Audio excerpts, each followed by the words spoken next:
好可爱，我是黑红。相信呢，如果说你本身是一个喜欢画动漫插画，又或者是画漫画的人啊，你一定会觉得，用手绘的话，在家里是有很多的工具要使用。如果说是用桌垫或笔垫的人，其实也会觉得这样子的工具很笨重，好像你要做这方面的绘画，都必须待在家里，待在一个地方才有办法去工作跟作业哦。但是如果说你有购买 iPad 的话呢，那现在你要在外面咖啡厅或者是外出的时候，随时工作、随时作画，都会相对的轻松许多。但是要画动漫插画，又或者是画漫画的话，到底要选择什么样的绘图 APP 会是比较适合的呢？那我们今天就来看看这3个最常见，而且是许多画动漫插画以及漫画的人会用的绘图 APP 是哪一些呢？说不定这3个 APP 你都可以尝试看看，看哪一个绘图 APP 会是比较适合你的需求。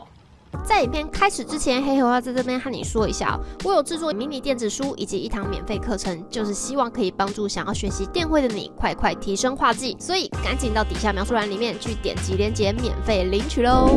首先第一个就是 Clipper Studio Pen 了。说到动漫绘画软体这件事情的话呢，基本上我们可以说它已经可以成为这一个领域的龙头了。原因很简单，它除了广告打很大以外，确实也有很多人在使用。第3个最重要的就是它真的是很好用，所以很多人都推荐使用这个软体哦。它到底好用在哪里呢？首先第一个就是它的绘图软体功能很多，而且它还提供非常多的辅助工具哦，像是 3D 人偶啊、背景啊、物件啊、打光啊等等的这些工具，都可以让你在绘画的过程当中，如果有遇到困难或阻碍的时候，有这些参考，可以帮助你快速的画出想要画出来的画面。第2个就是它的软体里面也有提供许多付费或是免费的素材，像是网点啊、笔刷啊，或是人偶啊等等的这些素材，来帮助你，让你可以快速的把你想要画的图用最短的时间把它画完，而不用再重复画一些很细节的东西，或是你不会画的东西哦。所以这也是它非常大的一个优势。第3个就是它有一个 Clipper Studio 的 Tips， 它的这一个网站上面呢，会提供非常多的创作者和你分享他们的画图技巧，或者是画图的教学，或者是画图的原理等等的东西，大家可以互相学习、互相进步。所以这一个软体确确实实有在经营它的这个软体的各方各面，让这一个动漫绘画的领域大家也可以越画越好。这也是为什么有那么多的人开始在使用它哦。但是它也是有缺点的，它的缺点就是呢，虽然它可以在各个设备都能使用，但是它现在目前是电脑版、平板跟行动版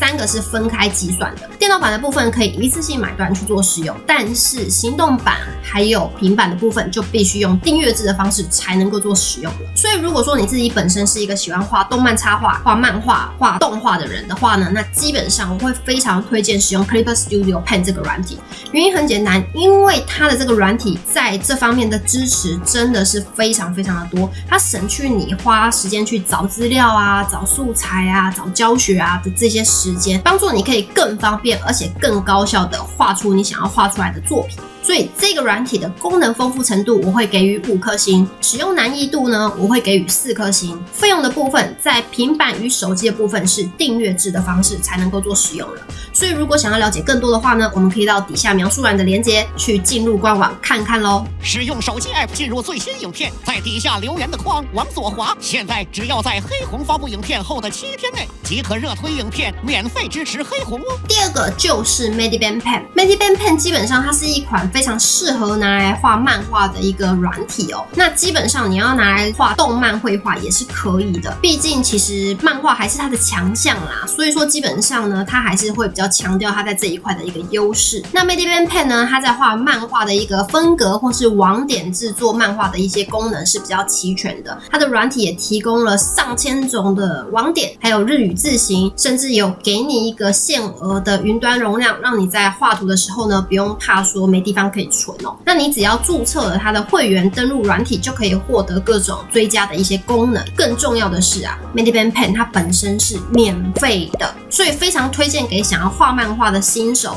入门使用。但是它唯一的缺点就是呢，它的工作界面会有广告。那一方面你会觉得说你画图的这个界面已经不大了，现在又有广告插进来，整个那个界面看起来就会变得很小。那二方面呢，你在创作的过程当中，如果还有广告跳出来在那边闪，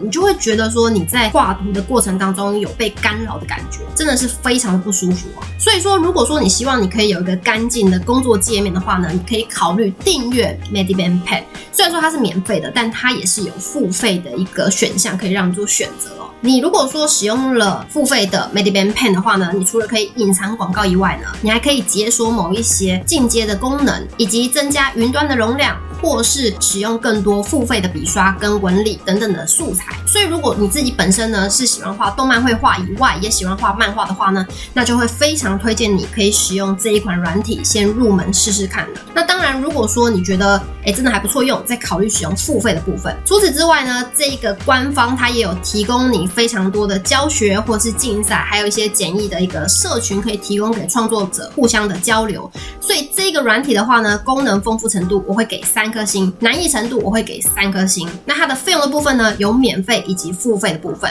如果你有兴趣想要了解更多的话呢，也欢迎到底下描述栏里面去点击连结了解更多了。谈到软体啊，我们又要进入工商时间了。FortiDig 这间公司他们有出一款非常好用的图片修复工具，还包含用 AI 来做一些增强或是修复的功用哦。那这个软体就是 FortiDig 的 Fire Repair。我们现在就来看一下它有哪一些好用的功能吧。我们可以看得到它有所谓的损坏修复，除此之外呢，它还有 AI 增强的一些功能哦。那今天我是想要针对图片的部分来做说明，那我们就可以从我们的档案当中呢无法开启的档案拉进来看看，它这边就有出现是完整的档案，我们就可以储存。除此之外呢，它还有 AI 增强的一个功能哦，我们可以来看一下。假设呢，我现在想要把我的这个照片，我的照片本身有很多的颗粒的状态，那我想要让它增强的话呢，我甚至可以用人脸模型来试试看。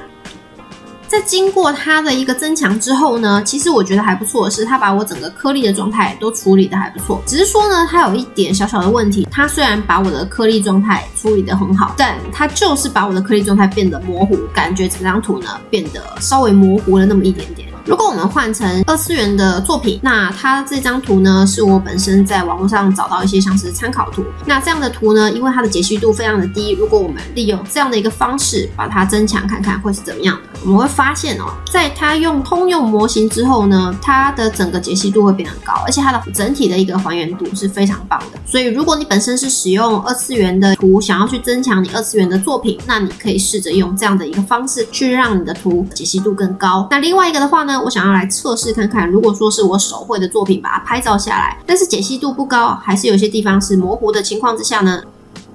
，OK， 它增强之后呢，目前这样看起来真的是还蛮不错的。如果说真的要给个分数的话，我直接给个90分吧，因为我觉得它的笔触什么的都有做一个非常细腻的还原哦，连这个头发这里的色铅笔质感都做得非常的真实。那除此之外呢，我们还有一个就是图片上色，在这里的话呢，我可以先将我拍的一张照片呢，把它变成彩色的，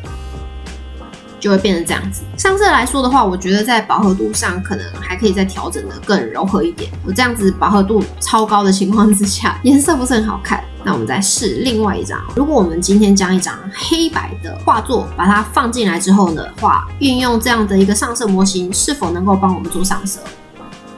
整体来说的话呢，它整个上色的一个颜色，我觉得做的还蛮突出的，所以整体它上色而言，会让我觉得有一种提供我一些新的上色想法的一个 idea 的感觉哦。所以如果说你本身有使用这样的一个软体的话呢，你也可以尝试把你的作品丢上来，然后让它上色看看，也许也可以画出你喜欢的一个结果。OK， 那我们在看完了 FortiDig 的 Fire Repair 之后呢，相信你已经对它有一些了解。如果说你自己本身是图像工作者或创作者的话呢，那欢迎你一定要把这样的一个工具跟软体备着。所以如果有兴趣的话呢，可以到底下描述栏里面呢去点击进入他们的官网购买他们的产品咯。第3个就是 IBIS Pen。IBIS Pen 跟 Medibang Pen 真的是非常相似哦。他们两者相似之处是在于他们的绘图界面上面都会有广告。那再来就是他们其实都有提供云端的储存空间，让你储存你马上画好的东西，这样就比较不容易不见。那再来就是他们都很适合拿拿来做动漫绘画的插画以及漫画的部分哦。如果说你自己本身也是喜欢画漫画的人的话呢，那基本上这两者的软体都有提供像是漫画分格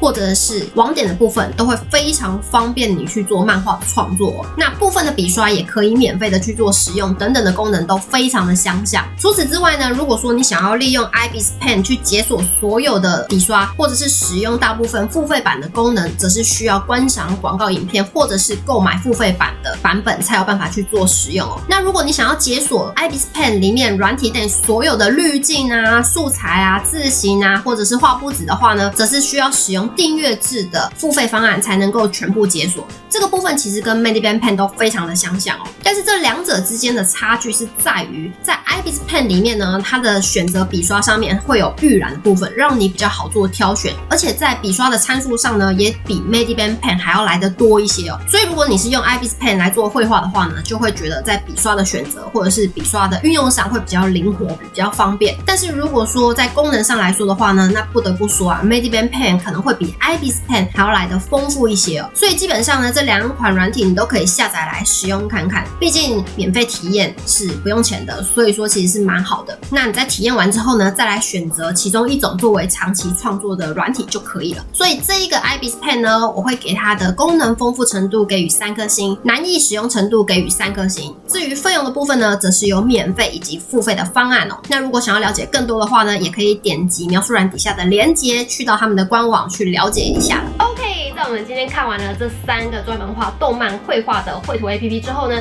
相信你现在心里应该已经有个底了，大概知道说，哪一个动漫绘画的 APP 会适合让你拿来画动漫插画，又或者是漫画哦。那因为现在市面上的绘图 APP 实在是太多了，如果说你每一个都去下载，每一个都去试用的话，真的是太浪费时间了。所以说，如果你可以针对自己比较常画的一个绘画类型去做挑选 APP 的动作的话呢，那这样子会比较有效率哦。那当然，现在很多的绘画 APP 呢，基本上都可以让你画出动漫插画，又或者是漫画的部分。但是你要说比较针对性的，可以帮助你提高效率，提供像是动漫的字体，又或者是像漫画的分割画面，或者是网点等等的工具的话呢，那基本上你还是要用比较针对性的绘图 APP 会是比较好的选择。所以这也是为什么我今天会和你分享这3款专门拿来画动漫绘画跟漫画的绘图 APP， 因为他们在这一块的市占率是比较高的，使用人数也比较多，而且知名度也比较高。所以如果说你本身是喜欢画动漫插画，又或者是喜欢画漫画的人的话呢，那基本上就不要错过这3款可以让你提高效率的绘画 APP 了。那当然，我们现在已经有了工具，有了软体之后呢，现在万事俱备，只欠东风。就是呢，如果你有了工具，有了软体，但是你画图的这个过程你不知道要怎么样开始起步，又或者是说你已经起步了，但是又不知道该怎么样去改善你画图的问题的话呢，没有关系，我这边有准备一个免费的绘画课程，让你从零开始就可以开启你的电绘旅程。所以赶紧到底下描述栏里面去点击连结进去上课咯。好啦，那最后呢，喜欢画动漫绘画以及漫画的你呢，是选择哪一个软体呢？底下留言和我分享吧。如果你身边也有喜欢画漫画或者是动漫绘画的好朋友们，他们也开始购买 iPad， 想要来画一些他们自己的动漫创作的话呢，但是又不知道该选择哪一个软体的话，那请你把这支影片分享给他们，让他们看看哪一个软体可能会是比较适合他们的需求哦。最后，如果你觉得今天这支影片真的对你也有一些帮助的话呢，请不要忘记订阅我的频道，并且开启小铃铛，因为这样在我有新影片发布的时候呢，你才不会错过哦。最后，让我带给你的生活一点颜色，也希望你能带给他人生活你的颜色。